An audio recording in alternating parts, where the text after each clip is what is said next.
Space shuttle development contributed to the United States' innovation and triumph in the space industry despite tragic failures.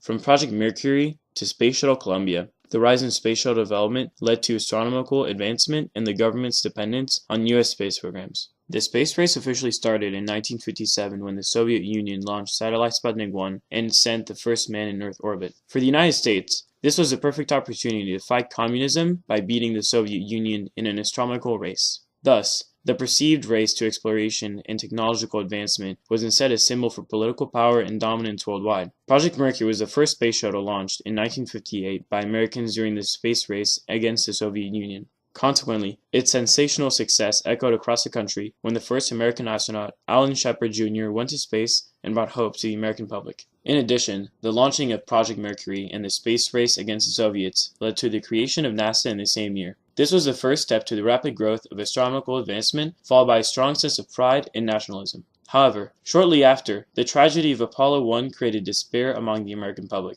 On January 27, 1967, a fire erupted in the launch pad of the Apollo 1 space shuttle, killing all 3 astronauts when performing a pre-flight test.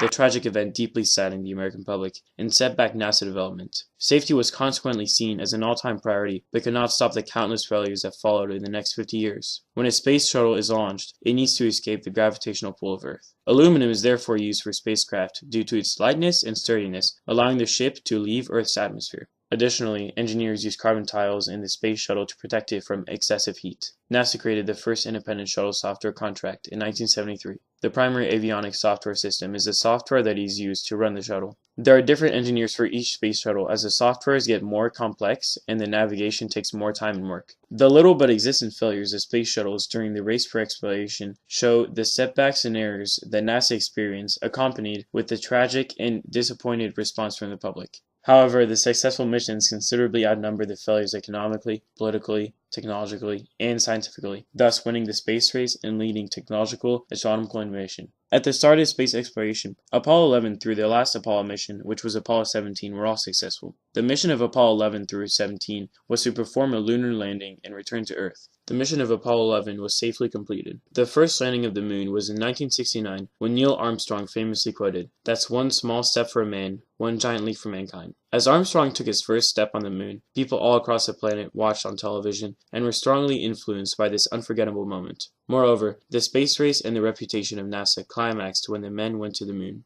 Apollo 12 was also successful, with its first precise landing, unlike Apollo 11. Although the astronauts on the Apollo 13 mission did not land on the moon due to a limited amount of resources, such as potable water, oxygen, and cabin heat, they all returned to Earth alive by repairing the CO2 system and landing the burning space shuttle in the South Pacific Ocean. Fortunately, the rest of the Apollo missions were not near-death experiences and were all completed with caution and security. The construction of the test flight of Space Shuttle Columbia started in 1974. 3 years later, the test flight was a great success. The construction of the official first mission, STS-1, started shortly after the construction of the Space Shuttle Columbia. In 1981, the mission STS-1 was launched at the Kennedy Space Center. It is the first space-related orbiter with a total of 27 successful missions. This proved that NASA projects were not just temporary and could provide long-term improvements to space shuttles. The space shuttle consisted of a radar using pulses instead of an optic light as illumination, which revolutionized the use of radars. On August 1975,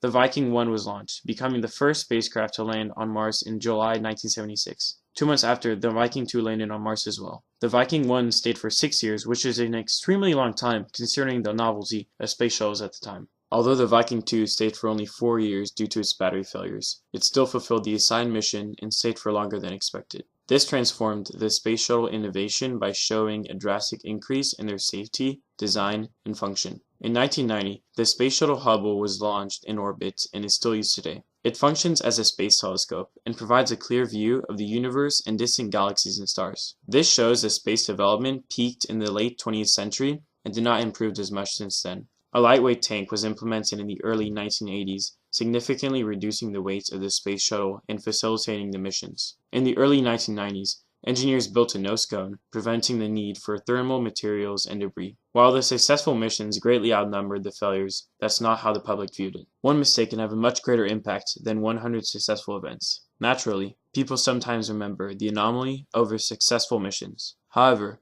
this cannot justify the fact that the vast majority of missions are triumphant. The same directly applies to the NASA Space Shuttle missions. Shortly after the landing of Viking 1, the Space Shuttle Challenger crashed in 1986. The Space Shuttle lasted 73 seconds in the air, and in that short span of time, 7 astronauts passed away. It was later concluded that the main cause of the tragic accident was the failure of the O-ring seals, along with the malfunction of the joint in the solid rocket booster. The O-ring failure was further investigated in the 21st century, and it was found that the temperature of the O-rings ultimately led to the disaster. According to the astronomical experts Dalal, Fulquist, and Hoadley, the temperature of the O-rings was 31 degrees Fahrenheit, which is an excessively low temperature for an O-ring. They later discovered that if the O-rings were at an optimal temperature of 60 degrees Fahrenheit, the risk factor would have been 600% less. The entire world expressed profound sorrow after the tragedy, and the overall trust of NASA declined. Specific implications were set for NASA, and the organization halted the space program. Although the first 27 missions of the Columbia Space Shuttle were all successful, the 28th mission failed in 2003. As previously mentioned, however, the 27 missions that preceded the tragic 28th mission are disregarded even though they contributed to years' worth of innovation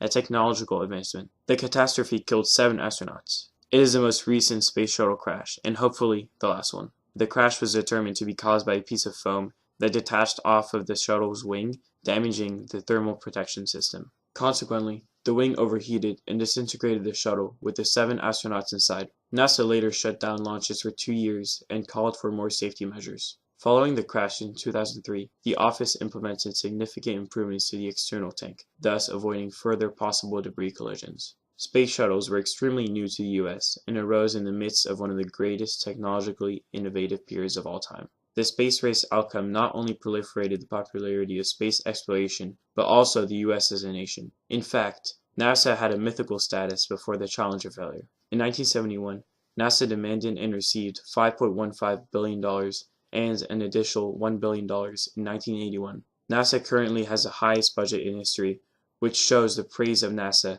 and the economical gratitude compared to other organizations. The government funds NASA development in pursuit of greater space exploration programs and discoveries. In fact, $20.7 billion had been given to NASA in 2018 alone, which is higher than it has ever been before. The security and engineering setbacks are necessary to optimize material, technological, and structural improvements in space shuttles. Improvements are evident since the late 1950s, whether the mission was a triumph or a tragedy. Space shuttle tragedies are more impactful than most successful missions because NASA uses these failures to improve software, engineering, and materials of each space shuttles. Although these are major setbacks and cause a decline in American trust, they are ultimately necessary for greater space shuttle advancement and development in the long run. The legacy of the space program changed the U.S. standards of innovation throughout the history of shuttle development. Furthermore, it transferred U.S. economical and political power while achieving technological triumph.